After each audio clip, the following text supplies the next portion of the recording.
evening from Abisko in the far north of Sweden. The last time me and Cam were speaking to you, it was from Britain's most brutal, the Winter Spine Race.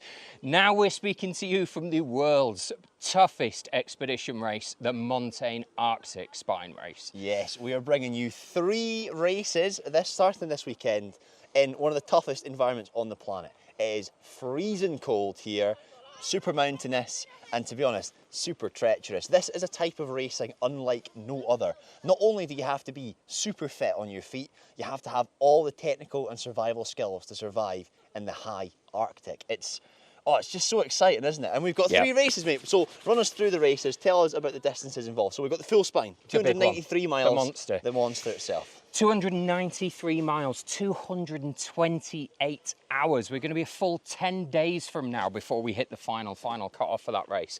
And I'm being really game show in my delivery here because I'm trying to get across just how huge that is. Yeah. Last time around, we didn't have a runner get close to that finish line, or no, not to say anything bad about Kev Lee. Pretty close. But yeah, this time around, fingers crossed somebody will get all the way, but it is not going to be easy. No, it's not. I mean, imagine that there. 10 days, or 9.5 days to be exact, out there in the Arctic on your own.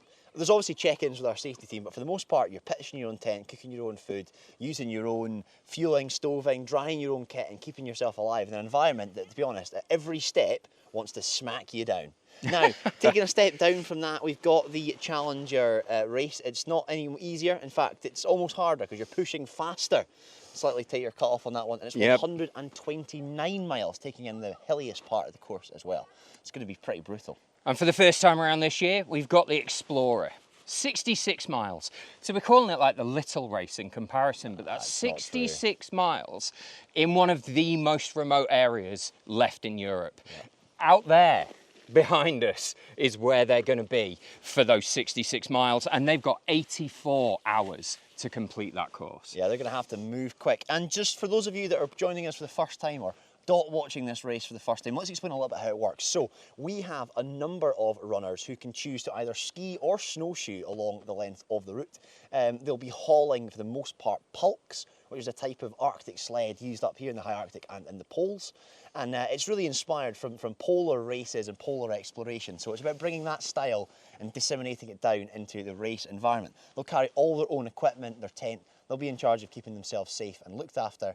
And whilst we've got a medical team out on the course and a safety team made up of our own British Mountain Rescue and local Sami guides, you know, they're very much on their own and left to their own devices. So the race strategy is going to be tricky. And if we look at some people that are on the race itself, it's not going to be easy, but we've got some experienced heads this time. Some very, very experienced runners out there, people that are used to being in this type of environment. We've got some full winter spine finishes, and we've got some runners out there that have done some enormously long skiing treks in the past.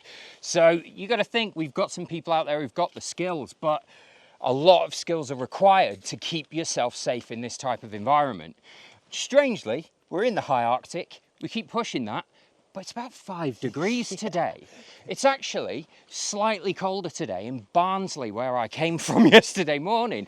But that's going to make this tougher. What we've got now going on is all the toughest aspects of the Winter Spine Race in the UK, and then spending your nights alone out in this. Yeah, I mean, you're going to experience all sorts of interesting challenges out here as well. So there's lots of lake crossings, which normally when it's super frozen isn't a problem. But as it's a little bit warmer, overflow is a problem. That's where water's drawn up through the ice. It sits on top and you've got this kind of foot-deep sludge of slushy, wet snow and pockets of water. And when you get wet out here, you don't dry and you don't keep warm at all. So although it's a little bit warmer, it can almost feel colder as you're wet. Yeah. Although that's to change. By the end of next week, it's to be down at -20 in some places, and I think it's going to be horrendous. So they're going to get the full gauntlet of what the Arctic can throw at them. Absolutely, the full range.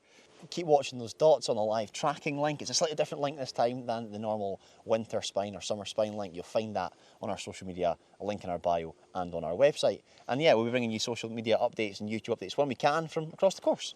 Aye, absolutely. Keep watching those dots. Stick with us.